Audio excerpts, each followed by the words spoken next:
Three of the things that I think are most important when supporting someone affected by an alcoholic parent.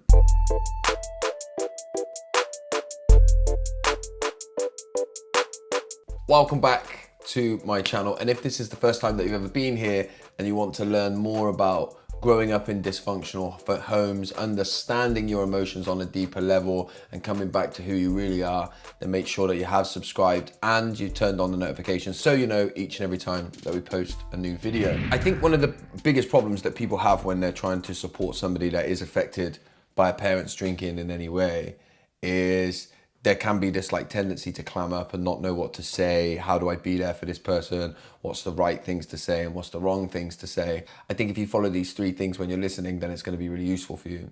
So the first thing is to completely remove any kind of comparison. So you don't want to be comparing them and their situation and how they're showing up to it to anybody, right? Not your friend who you used to know, or don't come back to somebody that you knew that had an alcoholic parent and they went on to be really successful. You want to get away from comparison altogether, right? This person is experiencing the world in their way, and how they're showing up to it's really, really important.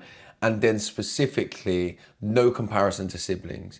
Okay, what you're going to find is that people who have grown up with an alcoholic parent will have completely different experiences. I've done videos on the family roles. You should go and check them out and find out more about the family roles. But what they tell us is that children that grow up in these environments experience that environment in completely different ways. And so you often see memes online that are like, two children, same parent, same alcoholic parent, one's really successful and the other one's gone on to be homeless, and what's the difference? And then it says choices, and it's not. The choices may play a part, but largely speaking, what it comes down to is the roles in which they play and how they experience that environment. One child might be the one that everybody in the family looks to see how well they're doing in spite of everything, and one person might be the scapegoat. They're the person that, rather than taking the anger out on the person that's actually got the addiction or the dysfunction or whatever it might be, then they're going to take it out on the scapegoat. So the scapegoat's life is going to be completely different to the hero child's. So no comparison. And actually what you need to do is to be there in their experience and let them explore what they're doing. You're metaphorically holding their hand so they get to feel and explore what they're going on, and you're helping them to comprehend their experience, right? You have no idea what they're going through. You can't have any idea what they're going through, but what you can do is be with them in the experience that they're having. The second thing is to understand that your job is not to protect the child of an alcoholic's parent. Your job is not to protect the child of an alcoholic's love for their parent. Your job is holding space, and we'll come on to that in a second, right? So let me give you an example. If somebody says, I feel really angry and let down by the way that my dad used to drink, and your answer is, your dad was doing his best though.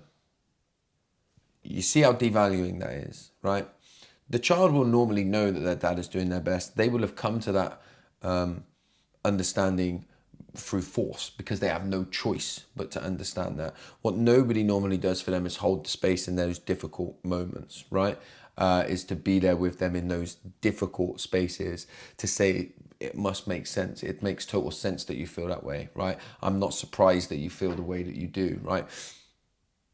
You have to validate their experience, and you have to be there with them in that space, not try and pull them out of it. When you try and pull them out of it, it's because you're struggling with the ways that you feel and trying to comprehend what they're experiencing. So you don't pull them out, right? You go in and you sit with them and you listen and you hear that experience. That's one of the most important things to do.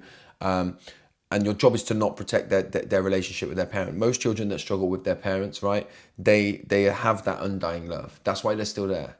Right? What they need is somebody to hold space for them without trying to reframe everything for them, right? And actually let them comprehend the things that they're experiencing. Which leads nicely onto point 3, which is literally the fact to hold space.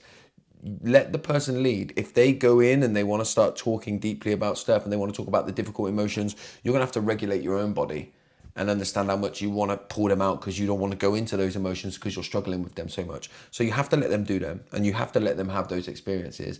And holding space is about regulating yourself to help that person comprehend what they're experiencing. So the 3 important things, just to summarize, the first one is to get away from comparison. Okay, You're certainly not to siblings and not to anybody else. That's not why you're there. You're not there to try and get them to kind of comprehend their experience by comparing it to somebody else. You're there to get them to comprehend how they're feeling and understand what that means for them in their world. The second thing is your job is not to protect their parents or their love for their parents. Your job is to help protect them and understand their emotions, right? So you do that away from trying to protect the relationship with their parents or their parents in that moment. And the third thing that kind of pulls the two of those things together is the fact that you're holding space. Step into their darkness and sit for a while, not to fix them, not to change them, but so that they might feel heard.